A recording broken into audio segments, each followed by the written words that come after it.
Students, welcome to my channel excellent English zone. तो आज हम पढ़ने वाले हैं 11th क्लास के फर्स्ट लेसन, जो प्रोज का फर्स्ट लेसन है the portrait of a lady, उसके शॉर्ट आंसर्स कवर करेंगे। तो पहले मैं आपको बता दूं कि 11th में जो प्रोज पोइट्री और शॉर्ट स्टोरी है, जैसे कि हम हॉर्नवेल और स्नैपशॉट से देखते हैं, तो इससे आपका यूपी बोर्ड में जो पहले एक्सप्लेनेशन आया करते थे वो अब नहीं आएंगे, अब केवल लॉन्ग और शॉर्ट आएंगे।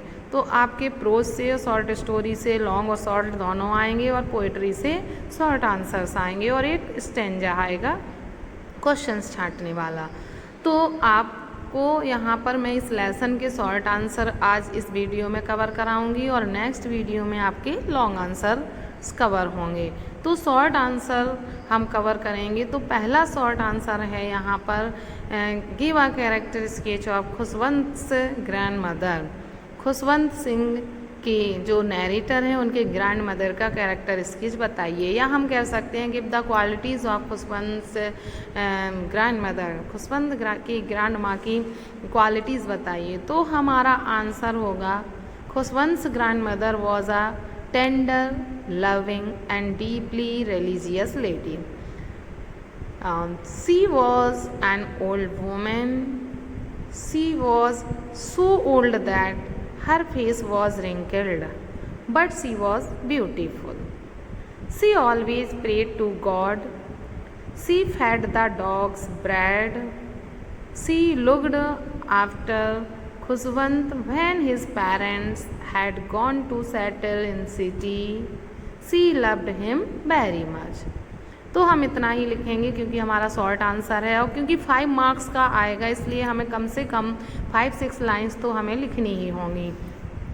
तो ये खुशवंत सिंह की ग्रैंड माँ का कैरेक्टर है, जिसमें बताया गया है कि खुशवंत सिंह की जो ग्रैंड माँ थी वो टेंडर थी, कोमल थी, मधुर स्वभाव की थी और एक धार्मिक महिला थी।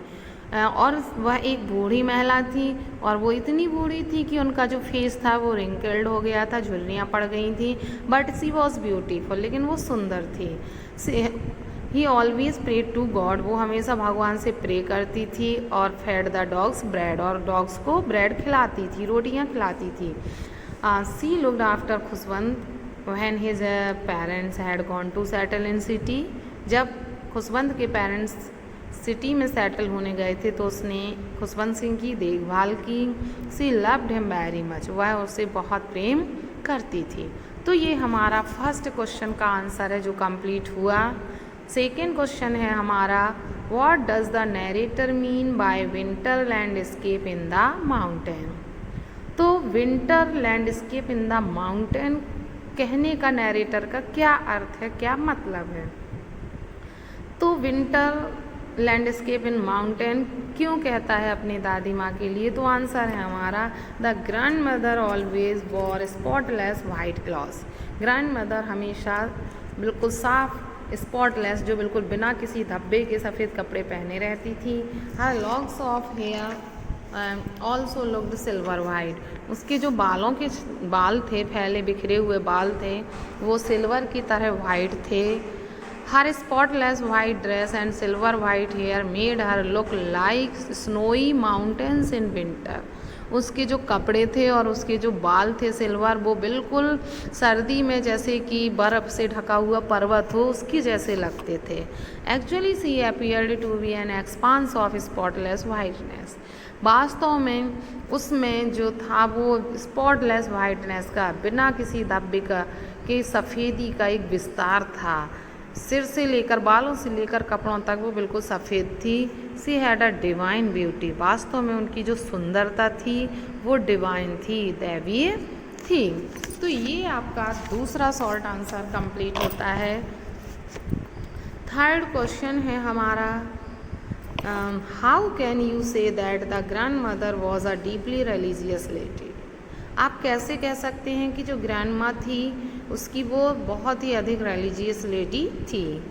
तो आंसर है हमारा she was very religious lady, वह बहुत ही धार्मिक महिला थी। She was always telling the beads of her rosary, वह दिन भर अपनी रोसरी माला होती है, अपनी माला की बीड्स को बीड से जपती रहती थी, माला जपती रहती थी।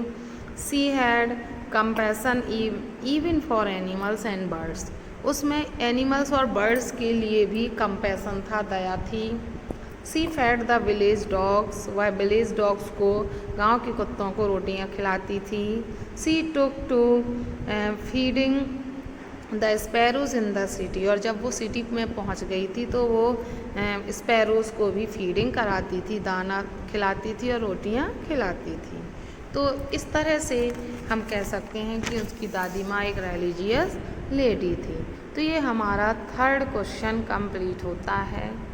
अब हमारा जो फोर्थ क्वेश्चन है वो हमारा होगा, my grand mother and I were friends, when was the friendship cemented and broken. मैं और मेरी दादी माँ फ्रेंड्स थे। मेरी फ्रेंडशिप, उनके साथ जो फ्रेंडशिप थी वो कब सीमेंटेड हो गई, मतलब रुक गई, और ब्रोकन टूट गई। तो कैसे उनकी फ्रेंडशिप टूट गई? तो आंसर बनता है, इम्पॉर्टेंट क्वेश्चन है ये हमारा।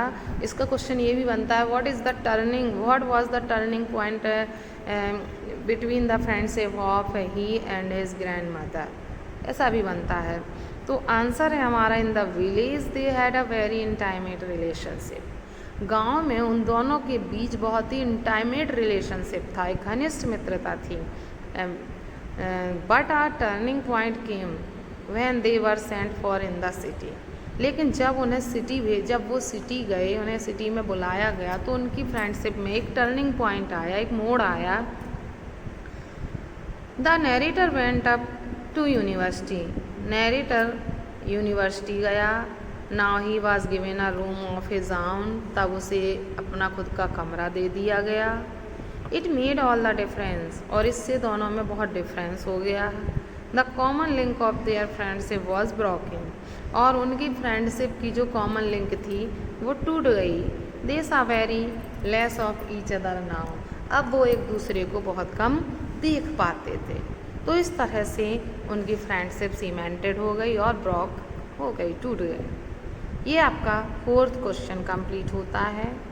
इसके बाद हमारा जो फिफ्थ क्वेश्चन है, what made the grand mother unhappy in the city, city पहुंचकर ग्रैंड माँ अनहैप्पी क्यों हो गई, दुखी क्यों हो गई? तो इसका आंसर है हमारा, in the city there was a turning point in their relationship. City पहुंचकर उनकी रिलेशनशिप में एक टर्निंग पॉइंट आता है, उनकी फ्रेंडशिप में एक टर्निंग पॉइंट आता है। The narrator went to English school by bus, narrator अपने इंग्लिश स्कूल में बस से जाया करता था। There were no dogs in the streets, उस गली में अब कोई कुत्ते भी नहीं थे। The narrator was given a room of his own, narrator को अपना खुद का एक कमरा दे दिया गया था। This made grand mother unhappy in the city, और इस बात ने ग्रैंड मदर को सिटी में अनहैप्पी कर दिया, दुखी कर दिया। Now she began to feed sparrows in the courtyard in the city house to avoid her loneliness. अब वह अपने loneliness को कम करने के लिए, उससे बचने के लिए, अकेलेपन से बचने के लिए आंगन में स्पैरोज़ को चुगाया करती थी, दाना खिलाया करती थी और उन्हीं के बीच अपना टाइम स्पेंड किया करती थी। तो ये भी इम्पॉर्टेंट क्वेश्चन है, फिफ्थ क्वेश्चन जो आपका पूरा हो गया। यहाँ पर मैंने आपको इम्पॉर्टेंट क्वेश्चन से ही दिए हैं, बुक में और सारे भी क्वेश्चंस बनते हैं जो आपको खुद ही पढ़ना है, और अंडरस्टैंडिंग क्वेश्चन है तो लेसन के टेक्स्ट से ही आपको बनाना है। नेक्स्ट क्वेश्चन है आपका, how did the old lady died peacefully, बूढ़ी महिला शांति से कैसे मर गई? तो आंसर है हमारा, one evening she fell ill, एक शाम को वह बीमार हो गई। She understood she was about to die, वह समझ गई कि वो मरने वाली है।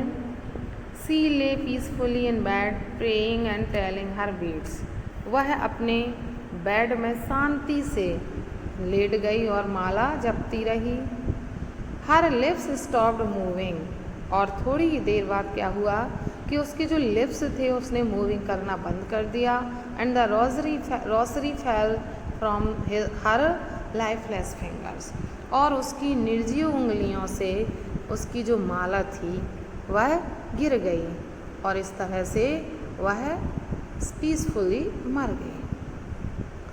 तो लास्ट क्वेश्चन हमारा बनता है, how and why did the sparrows mourn the death of old grandmother. तो क्वेश्चन है हमारा कि how and why did the sparrows mourn the death of grandmother. Grandmother की डेथ पर sparrows ने कैसे मॉर्न किया, कैसे दुख व्यक्त किया या विलाप किया।